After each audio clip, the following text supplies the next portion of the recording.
You've probably seen the headlines. Scientists are bringing back the mammoth. The dodo is returning. Extinct animals will be in zoos again soon. It sounds amazing, like a real-life sci-fi movie. But here's the big question. How much of that is real science? And how much is just hype to get attention, money, and clicks?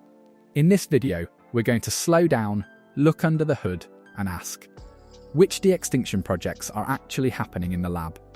And which ones are mostly clever marketing with a cool story? Let's start with what real de-extinction work usually looks like. In real labs, things are slow and careful, and most of it does not look dramatic at all. Scientists are not secretly growing full mammoths in tanks. Most of the time, they are working with tiny pieces of DNA, with single cells, or with early embryos that you can't even see without a microscope. They read old DNA from bones or frozen samples, compare it to DNA from living animals that are close relatives, and then try to copy one or two genes. Maybe a gene for thicker fur, maybe a gene that helps with cold. Then they test. Did this change do what we thought it would do? Real science is full of small steps, repeated experiments, and a lot of "we're not sure yet." Now compare that to the way some companies and headlines talk about de-extinction.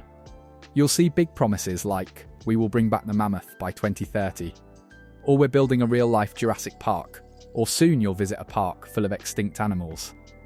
These lines sound exciting, but they usually skip over the hard parts. They make it sound like we are just a few years away from walking into a zoo and seeing a whole cast of extinct creatures. When you hear something like that, it's a good time to turn on your hype alarm. So how can you tell if a project is more hype than real? There are a few simple things you can watch for. First, listen for clear details, not just big fancy words. Real scientists explain what they are doing right now, which living animal they are starting with, which genes they are changing, what problems they are still facing. Hype loves vague phrases like advanced AI, next generation DAR technology, or revolutionary platform, without explaining how any of it actually works. If you could replace the science word with magic, and the sentence still sounds the same, that's not a good sign. Second, pay attention to the timeline. Real de-extinction work almost never comes with a fixed date for a finished animal. You will hear things like, "This could take decades," or "We're in early stages and many things could go wrong."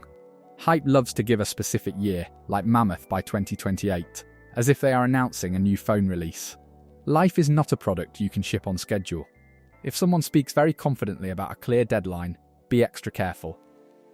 Third, notice what they talk about more: the animal's life, or the show around it. Serious conservation projects talk about land, climate, food, wild spaces, and how an animal fits into an ecosystem. They ask questions like, where would this animal live? What plants and other animals does it need? What happens to the species already living there? Hype projects often talk more about how cool it will look, how many tourists will visit, or how amazing the future park will be. One is about the animal's survival, the other is about our entertainment. The zoo of the future idea is a good example. It sounds fun when someone says, "One day you'll take your kids to see mammoths, Dodos, and saber-toothed cats in one place." But think about what that really means. If these animals can only live in a fenced park, surrounded by technology, are they truly back? Or are they just living museum pieces, like moving statues, there to be looked at and sold as an experience? Real de-extinction, if it ever fully works, should care about the wild, not just a new kind of theme park. Now let's talk about why hype is not just silly, but actually dangerous. One big problem is how it affects the way people think about extinction. If the public keeps hearing, "Don't worry, we can bring species back later," they might care less about protecting the animals we still have. Why fight to save rhinos, elephants, coral reefs, or rare birds if you believe a lab will just recreate them in the future? That's like burning down a library because you heard someone scanned a few of the books. A copy is never the same as the original, especially when it comes to living systems. Hype can also damage trust in science. If people keep hearing big promises, mammoths by this year, dodos by that year, and those promises never turn into real animals, people start to think the whole thing was fake. Then, when serious scientists ask for support to do slower, less flashy work that could really help endangered species, the public shrugs and says, "We've heard this before. Good science needs patience." Hype burns that patience. Of course, not every project with strong marketing is bad. Some groups use bold language and cool visuals to get attention. But behind the scenes, they are still very serious about helping real animals and real habitats.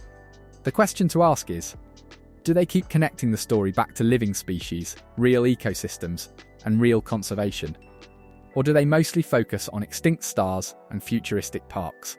So here's a simple way you can fact-check the extinction claims in your own head. Ask, are they clear about what they can do right now, not just what they want to do someday? Are they working with a living relative species and explaining that step, or only talking about the extinct animal's name for drama? Do they mention where this animal would go if it existed, and how it would affect the environment around it? Do they ever talk about helping species that are endangered today? Or is everything about animals that are already gone? If a project can't answer those questions, or never even mentions them, there's a good chance you're looking at more hype than help. Calling out hype does not mean we should give up on de-extinction. The same tools being developed for mammoths, Dodos, or other famous species can be very useful for animals that are still here. Gene editing could help boost genetic diversity in small populations, make some species more resistant to disease, or restore useful traits we accidentally bred out.